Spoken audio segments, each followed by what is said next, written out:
Hello friends, question number next. Question ये है कि extremize the function integration x0 to x1 y dash square minus y square plus 4y sine x into d x. Okay, तो मेरे पास जो function की value है, so that the given function is f is equal to y dash square minus y square plus 4y into sine x. ये मेरा function है। मैंने डिफरेंशिएट किया with respect to Y. Okay, इस फंक्शन को partially differentiate किया with respect to Y, तो मेरे पास जो निकल करके आया वो ये निकला। इधर तो हुआ del f over del y is equal to del over del y, ये हुआ y dash square minus y square plus 2y into sine x. Clear, आगे की तरफ चलते हैं। तो यहाँ से मेरे पास जो है, जैसे मैं इसे डिफरेंशिएट करूँगा, इधर तो del f over del y है ही। भाई देखो, पार्शियली डिफरेंशिएट कर रहे हैं, वाई डैश का डिफरेंशिएशन तो होगा 0 और वाई स्क्वायर का डिफरेंशिएशन होगा -2y। 4 साइन एक्स कॉन्स्टेंट आने की वजह से y का डिफरेंशिएशन होगा 1। ओके, फाइनली डिफरेंशिएट निकल करके आएगा डेल एफ और डेल वाई होगा -2y plus 4 sign x. Clear है ना। अगेन मेरे को जो फंक्शन गिवन है, देखो आप, फंक्शन मेरे को गिवन है y dash square minus y square plus 4y sine x. मेरे को, मैं फिर से कह रहा हूँ, मेरा जो फंक्शन गिवन है, फंक्शन मेरा ये है। अब की बार मैंने इसको पार्शियली डिफरेंशिएट किया with respect to y dash. Okay, मैंने partially differentiate with respect to y dash, तो इधर हुआ डेल एफ और del y dash is equal to del over del y dash square -2y plus 4y sine x. इतना step ये 0 हो जाएगा। क्यों? अब की बार मैं पार्शियली डिफरेंशिएट कर रहा हूँ with respect to y dash. इसका मेरे पास डिफरेंशिएशन आ जाएगा 2y डैश। ओके, तो मेरे पास कितना निकल करके आया? ये आया मेरे पास डेल एफ और del y dash is equal to 2y dash. Clear, आगे की तरफ चलते हैं। तो मेरे पास जो निकल चुका था, ज़रा ध्यान से देखना, डेल एफ और डेल वाई की वैल्यू निकली थी -2y प्लस 4 साइन एक्स, और डेल एफ और डेल वाई डैश की वैल्यू निकली थी 2y डैश। मेरे पास आयलर इक्वेशन का जो फार्मूला होता है वो होता है डेल एफ और del y minus d over d x del f और del y dash is equal to 0। मैंने क्या किया, डेल एफ और डेल वाई डैश की वैल्यू जो है मैंने इस फार्मूले के अंदर डाल दी। क्लियर, जैसे ही मैंने फार्मूले के अंदर वैल्यू डाली, मेरे पास हुआ डेल एफ और डेल वाई की जो वैल्यू है वो है -2y और d over d x, sorry 2y plus four sine x, और ये हुआ मेरा d over d x as it is, और ये हुआ यहाँ से डेल एफ और डेल वाई की वैल्यू देखो ये रखी हुई है 2y डैश। क्लियर, मैंने इस इक्वेशन को रिसेट किया। जब मैं इसको डिफरेंशिएट करूँगा ये निकल करके आएगा। सबसे पहले तो मैंने 2 कॉमन लिया, 2 कॉमन लेने के बाद मैंने इसको कट कर दिया। इधर इसका डिफरेंशिएशन मेरे पास निकल कर के आया, इसको मैंने जो है क्या किया, दूसरी तरफ ले करके गया, इस तरफ पॉजिटिव हो चुका। ये हुआ d2y और डी एक्स स्क्वायर, ये -2y था, 2 कॉमन लेने के बाद ये इस तरफ पहुंचा, प्लस के y हुआ, बराबर हुआ 2 साइन एक्स। क्लियर, ये मेरे पास बनी एक डिफरेंशियल इक्वेशन। मैंने इसको डिफरेंशियल इक्वेशन की फॉर्म में लिखा, जो कि मेरे पास हुआ d square plus 1 into y is equal to 2 sine x. Clear, मैंने यहाँ से इसकी एक्स ले दी, इक्वेशन बनाई, डी को एम के अंदर कन्वर्ट किया, ये हुआ m square plus 1 is equal to 0। मैंने यहाँ से इसके रूट निकाले, एम की वैल्यू निकल करके आई प्लस माइनस आटा। कॉम्प्लीमेंट्री फंक्शन की वैल्यू कैलकुलेट की, जो कि निकल करके आई c1 cos x plus c2 sin x। आप इस चीज़ को जानते हो, जब एक्सिलरी इक्वेशन के रूट कॉम्प्लेक्स होते हैं, यानी कॉम्प्लेक्स नंबर होता है, तो फार्मूला होता है c1 cos x plus c2 sin x। अगर इसके अंदर रियल पार्ट भी हो जाए तो e की पावर आटा अल्फा भी आता है। ओके, फिर फार्मूला चेंज होता है, अर्थात इसके अंदर रियल पार्ट तो 0 है, इमेजनरी पार्ट आने की वजह से आप जानते हो डिफरेंशियल इक्वेशन का ये फार्मूला होता है। क्लियर, आगे की तरफ चलते हैं। अब मैंने जो है मेरे को चाहिए है पर्टिकुलर इंटीग्रल। क्यों? मेरा जो डिफरेंशियल इक्वेशन है वो ये है d2y over d x square plus के y is equal to 2 sine x. Okay, अब मैं इसका निकालूंगा पर्टिकुलर इंटीग्रल। तो पर्टिकुलर इंटीग्रल मेरे पास निकलेगा, जो राइट हैंड साइड वाला पार्ट है 2 sine x divided by d square plus 1। हमारे पास फार्मूला ये होता है बेटा, अगर sine a x d square plus a square है, आपको पता है कि डी स्क्वायर की जगह माइनस ए स्क्वायर पुट किया जाता है। अगर गलती से यहाँ मैं माइनस ए स्क्वायर पुट करता हूँ तो जाहिर सी बात है ये पूरे का पूरा स्टेप इन्फिनिटी हो जाएगा। ओके, तो इस पोजीशन में इसका जो फार्मूला होता है वो होता है -x/2a into cos x. Okay, -x/2a into cos x, मैंने उसी का यूज़ किया। तो इधर मेरे पास जो निकल करके आया, ध्यान से देखना है, -x/2 ए जो होता है वो एक्स का कोफिशेंट होता है जो कि 1 है, ओके। और ये मेरा 2 जो होगा 2 से 2 मेरा कैंसिल हो जाएगा, एक्स इंटू कोस ए आ गया यहाँ से इस फार्मूले से। फाइनली पर्टिकुलर इंटीग्रल निकला माइनस एक्स कोस ए। हमारे पास जनरल फार्मूला होता है डिफरेंशियल इक्वेशन का, वाई इज इक्वल टू जो होता है वो होता है कॉम्प्लीमेंट्री फंक्शन।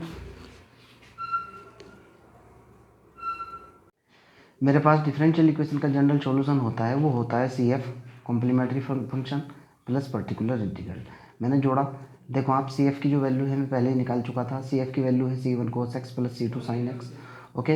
ये मेरा कॉम्प्लीमेंट्री फंक्शन हुआ C one cos x plus C two sine x minus P I की वैल्यू निकल करके आई एक्स कोस एक्स, ठीक है ना, okay. So that this is my general solution और दिस इज द एक्सटर्नल, और ये मेरा आंसर आ गया। यहाँ तक अगर आपको कोई डाउट है, कोई प्रॉब्लम है, you can directly ask me और you can comment me on comment section. Clear, आगे की तरफ चलते हैं। क्वेश्चन नंबर नेक्स्ट, एक क्वेश्चन ये है कि find out the external of the functional. Functional आपको दे रखा है V x is equal to integration 0 to pi y dash square minus y square 4y into cos x into d x. अब की बात बाउंड्री कंडीशन दे रखी है मेरे को, y0 की वैल्यू 0 दे रखी है, y ऑफ पाई की वैल्यू दे रखी है 0, यानी पुराना ही क्वेश्चन है, ओके। बस बाउंड्री कंडीशन उसके अंदर इंक्लूड कर दी गई हैं। तो मैंने उसी तरीके से सबसे पहले फंक्शन की वैल्यू देखी। फंक्शन की वैल्यू है मेरे पास f इज इक्वल टू है y dash square minus y square plus के 4y into cos x, sine x की जगह आपके पास कितना है कोस एक्स, ओके। मेरे पास जो आइलर इक्वेशन होती है, आप इस चीज़ को बहुत अच्छे तरीके से जानते हो, ये आइलर इक्वेशन का फार्मूला होता है डेल एफ और del y minus d over d x del f और del y dash is equal to 0। तो सबसे पहले ये जो फंक्शन है इसके ऊपर मैं डेल एफ और डेल वाई निकालूंगा, डेल एफ और डेल वाई डैश निकालूंगा, ओके। तो मैंने यहाँ से निकाला, पार्शियली डिफरेंशिएट किया विद रिस्पेक्ट टू वाई। मैंने इस फंक्शन को पार्शियली डिफरेंशिएट कर दिया, ओके। इधर हुआ डेल एफ और डेल वाई, इधर हुआ del over del y, y dash square minus y square plus 4y into cos x. Clear, आगे की तरफ चलते हैं। तो जाहिर सी बात है मैं डिफरेंशिएट कर रहा हूँ with respect to y, y dash वाला पोर्शन ये तो 0 हो जाएगा, ये तो मेरा 0 हो चुका। वाई स्क्वायर का डिफरेंशिएशन माइनस के 2y और 4 कोस एक्स कॉन्स्टेंट है, वाई का डिफरेंशिएशन हो चुका 1, अर्थात ये निकला 4 कोस एक्स, ओके। आगे देखता हूँ, ये जो फंक्शन था मेरा, ये जो मेरा फंक्शन था, ये वाला फंक्शन, ये वाला जो फंक्शन था, इसको मैं पार्शियली डिफरेंशिएट करूँगा अब डेल एफ और डेल वाई डैश, यानी वाई डैश के रिस्पेक्ट में इस फंक्शन को पार्शियली डिफरेंशिएट करूँगा मैं। आगे चलते हैं, मैंने जो मेरा फंक्शन था मैंने उसको पार्शियली डिफरेंशिएट किया with respect to y dash, okay. यानी ये तो मेरा फंक्शन है, ये तो मेरी फंक्शन की वैल्यू है एफ, दिस इज, ये जो अंदर लिखा हुआ है दिस इज माई फंक्शन। अब की बार जो है डिफरेंशिएट कर रहा हूँ partially with respect to y dash, तो जाहिर सी बात इतना पोर्शन 0 हो जाएगा, ओके। वाई डैश स्क्वायर का differentiation partially with respect to y जो निकल करके आया 2y। क्लियर, आगे की तरफ चलते हैं। तो मेरे पास जो वैल्यू निकल करके आई थी, एक तो मेरे पास डेल एफ और डेल वाई की वैल्यू निकली थी कितनी, माइनस के 2y प्लस के 4 कोस एक्स, और डेल एफ और डेल वाई डैश की वैल्यू जो है देखो अभी आपने निकाली है, कितनी निकल करके आई है 2y डैश, मैंने ये मेंशन कर दी है यहाँ पे। क्लियर, अब मेरे पास आइलर इक्वेशन का जो फार्मूला होता है, अब मैं पहले भी बता चुका हूँ फिर बता रहा हूँ, ये होता है डेल एफ और del y minus d over d x del f और del y dash is equal to 0। मैंने दोनों की दोनों वैल्यू, डेल एफ और डेल वाई की वैल्यू, डेल एफ और डेल वाई डैश की वैल्यू इस फार्मूले के अंदर पुट की, ओके। मैं लिख भी रहा हूँ, now putting the value del f और del y and del f और del y dash in equation 1, जिसको मैंने इक्वेशन नंबर 1 माना हुआ है, ओके। तो यहाँ से मेरे पास जैसे ही मैंने वैल्यू डाली, देखो ये वाली वैल्यू डाली मैंने, एक तो है माइनस के 2y 4 कोस एक्स, ये देखो आप माइनस के 2y 4 कोस एक्स, और ये डी ओवर डी एक्स जो का तू, और डेल एफ और डेल वाई की वैल्यू मेरे पास है, डेल एफ और डेल वाई की वैल्यू है मेरे पास 2y डैश, आपके सामने है 2y डैश, मैंने वैल्यू पुट कर दी इसके अंदर 2y डैश, और साथ में मैंने इसको डिफ्रेंशिएट भी कर दिया विद रिस्पेक्ट टू एक्स, तो d2y over d x square हो चुका। क्लियर है ना। अब यहाँ से मैंने क्या किया इसके अंदर भाई, मैंने इसमें से 2 कॉमन लेकर के ख़त्म कर दिया, ओके। 2 यहाँ भी है, देखो आप ध्यान से देखो, 2 यहाँ भी है, 2 यहाँ भी है, 2 यहाँ भी है, मैंने डिफरेंशियल 2 कॉमन लिया और इसको ख़त्म कर दिया 2 को, और मैंने इसको रीसेट किया, ये इस तरफ पहुँचा दिया, पॉजिटिव हो जाएगा d2y over d x square, ये माइनस के 2y है, 2 तो कॉमन ले लिया था इसके अंदर से, ये प्लस के उधर y हो जाएगा, और इधर कितना बनेगा माइनस के 2 कोस एक्स। क्लियर है ना भाई, क्लियर, कोई दिक्कत तो नहीं है, एक मिनट रुको, प्लस के 2 cos x होगा, मैंने गलती से यहाँ दिस इज प्लस के 2 cos x। क्लियर। तो मैंने सिर्फ डिफरेंशियल इक्वेशन लिखी, इसको डिफरेंशियल इक्वेशन की फॉर्म में लिखा, ये हुआ d square plus 1 into y is equal to minus के 2 cos x की जगह ये प्लस के 2 cos x, ये प्लस का निशान है, कई बार मिस्टेक होती है लिखने में। क्लियर। अब मैंने इसकी एक्सिलरी इक्वेशन बनाई इधर से, जो कि डी स्क्वायर प्लस 1 है, इसकी auxiliary equation m square plus 1 होगी। मैंने इसके रूट निकाले, m is equal to plus minus आया, निकल कर क्या आया, मैंने इसका कॉम्प्लीमेंट्री फंक्शन बनाया जो कि C1 cos x plus C2 sin x direct formula होता है।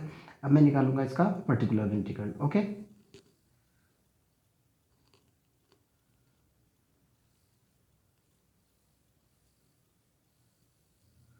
तो जैसे ही इसका पर्टिकुलर इंटीग्रल निकालूंगा, यहाँ से देखना है आपको, मेरे को पर्टिकुलर इंटीग्रल चाहिए है किसका, इस वाले का जो प्लस के 2 cos x है। ओके, तो पर्टिकुलर इंटीग्रल मेरे पास आएगा, डिफरेंशियल इक्वेशन थी मेरे पास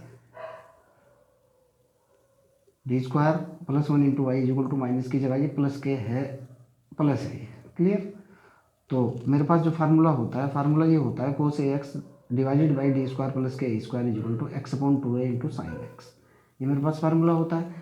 मैंने इस फार्मूले के अंदर डायरेक्ट वैल्यू डाली, जो कि मेरे पास निकल करके आया x upon 2 into sine x. Okay, और ये फार्मूला यहाँ माइनस का निशान होता है इसके अंदर, यहाँ दिस इज माइनस, तो उसकी वजह से ये माइनस हो जाएगा। क्लियर है ना। आगे की तरफ चलते हैं, तो मेरे पास जनरल सॉल्यूशन होता है y is equal to C F plus के पी आई, तो सी एफ की वैल्यू पहले ही निकल चुकी थी C1 cos x plus C2 sin x, और पी आई इंटीग्रेशन जो पी आई निकल करके आया माइनस के x sin x। अब क्वेश्चन के अंदर जो है ना बाउंड्री कंडीशन और दे रखी है, ये मेरे पास निकल करके आया सी एफ प्लस के पी आई निकल गया।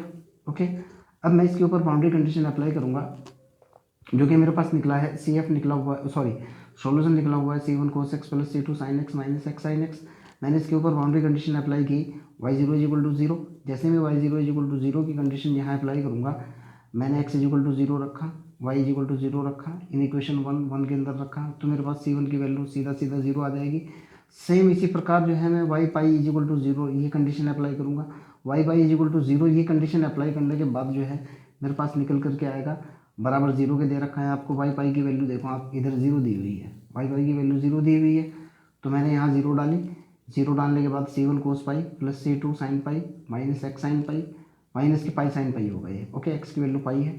ओके, तो ये तो 0 है, C1 माइनस के C1 cos पाई की वैल्यू माइनस के 1 होती है, C1 हो जाएगा C2 इंटू 0। फाइनली C2 0 नहीं हो पा रहा। ओके, आर्बिट्रेरी कॉन्स्टेंट है, तो जिसकी वजह से मेरे पास फाइनल निकल करके आएगा y इज इक्वल टू, मैं C1 और C2 की वैल्यू यहाँ डालूंगा इस इक्वेशन के अंदर, ये जो मेरे पास फर्स्ट इक्वेशन है यहाँ मैं C1 और C2 की वैल्यू डाल दूंगा, तो मेरे पास फाइनल रिजल्ट जो निकल करके आएगा वो होगा C2 sin x minus x sin x। Okay, और यही मेरा फाइनल आंसर होगा। आपको अगर कोई डाउट हो, कोई प्रॉब्लम हो, कमेंट सेक्शन के अंदर जाइए, I will help you. Okay, bye.